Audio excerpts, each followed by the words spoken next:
Welcome back, everyone. We're diving deep today into the life and crimes of Robert Wayne Harris. He was executed in Texas back in 2012. And, we've got a ton of stuff to go through. Court documents, news articles, even some psych reports, trying to get the full picture, right? Yeah, definitely. It's going to be a wild ride, this one. I mean, talk about a dark story.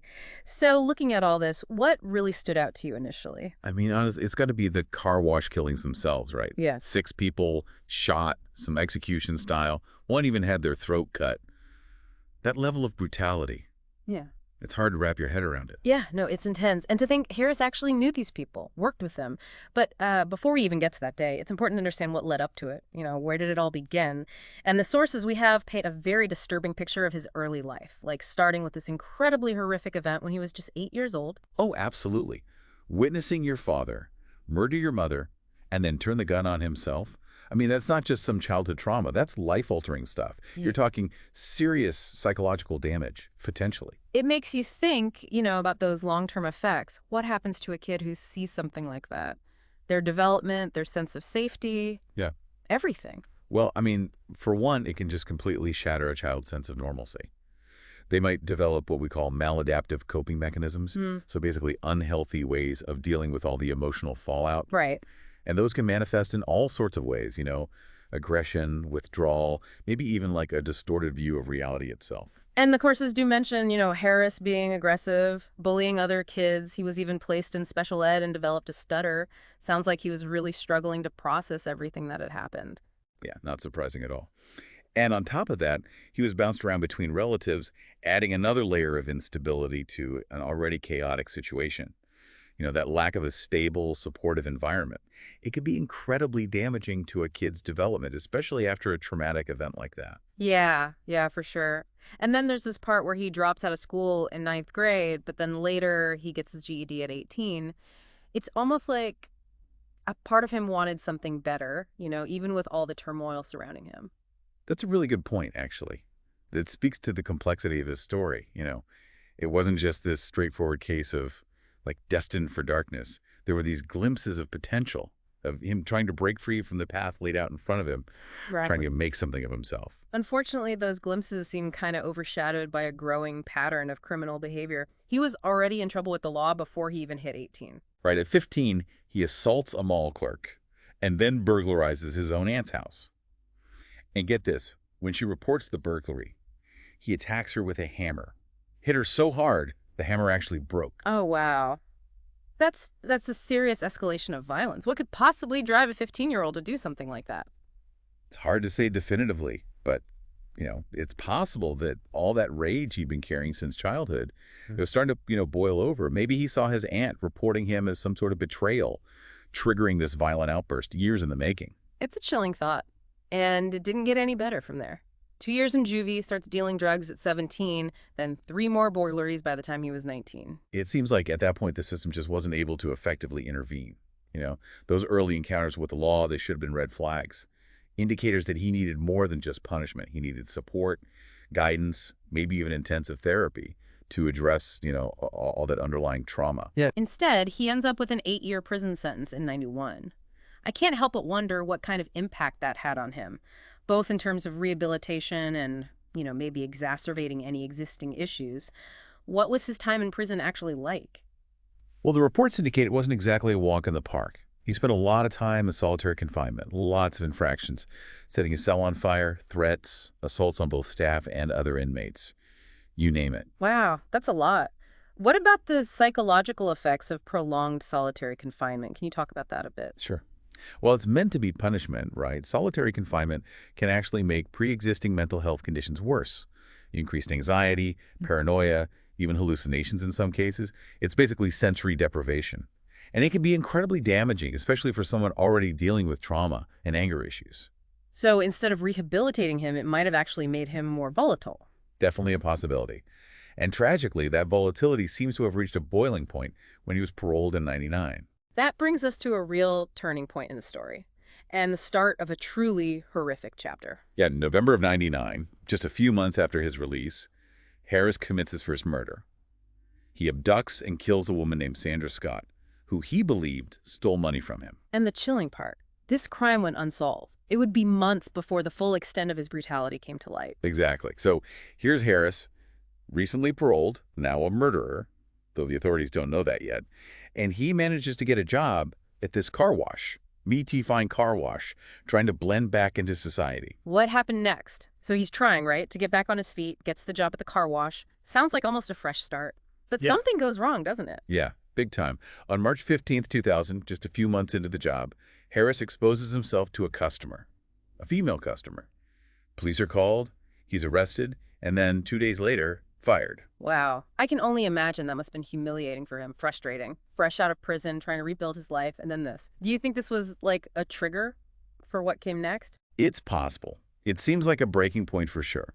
You know, our sources show he was already struggling with anger, impulse control, and then this public humiliation on top of it all could have pushed him over the edge. It's just tragic how one event can sometimes set off this whole chain reaction. So what happens next? Did he just snap?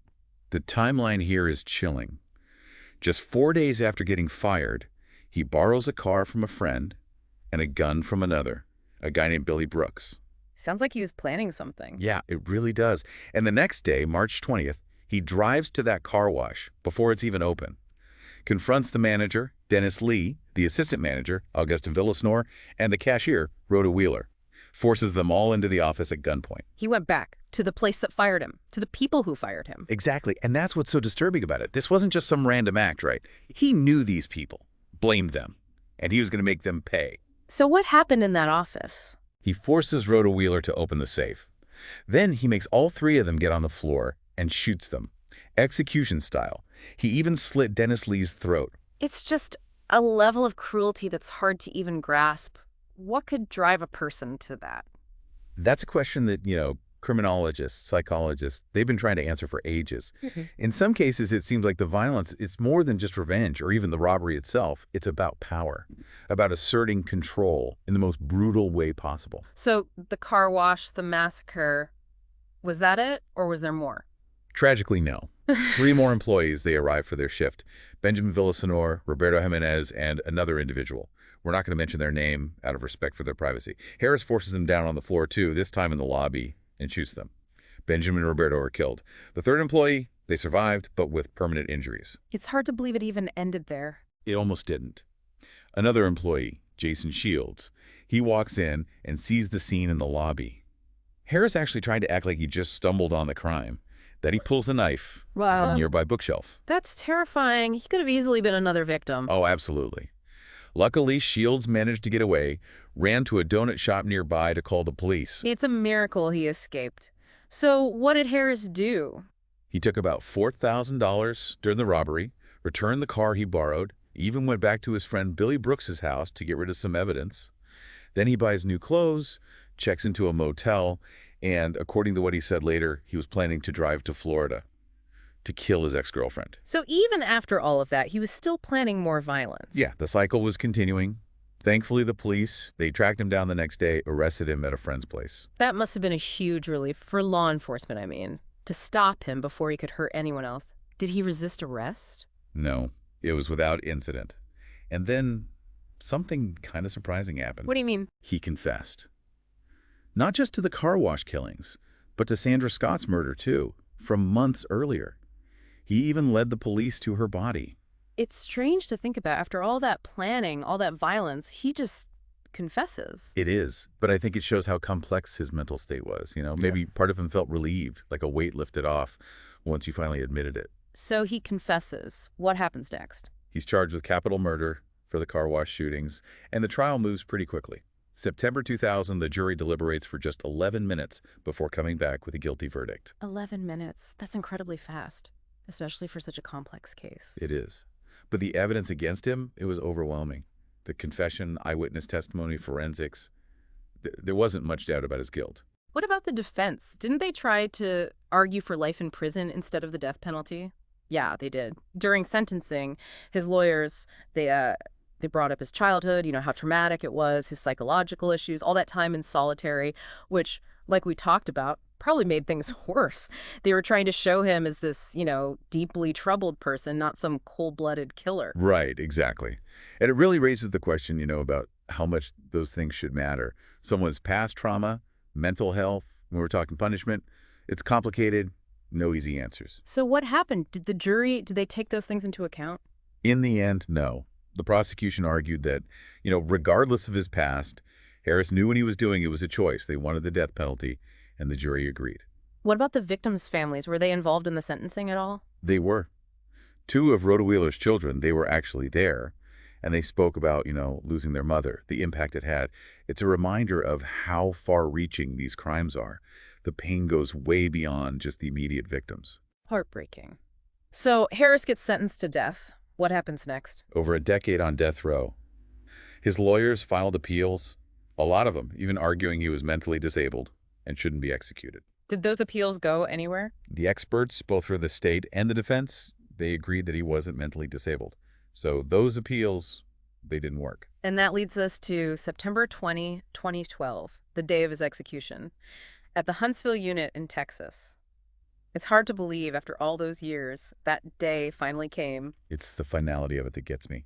Years of appeals, legal battles, and then, just like that, it's over. Do we know anything about how he was doing then? Was there remorse, fear, or maybe acceptance? Tough to say for sure what was going through his mind, but he did give a final statement before the execution. What did he say? He talked to his loved ones, told them he loved them, mentioned a few names, Billy, English, Hart, Eloise, and Dwight, told Dwight to take care of Dwight, and then his last words were, I'm going home, I'll be all right, don't worry, I love y'all, God bless, and the Texas Rangers.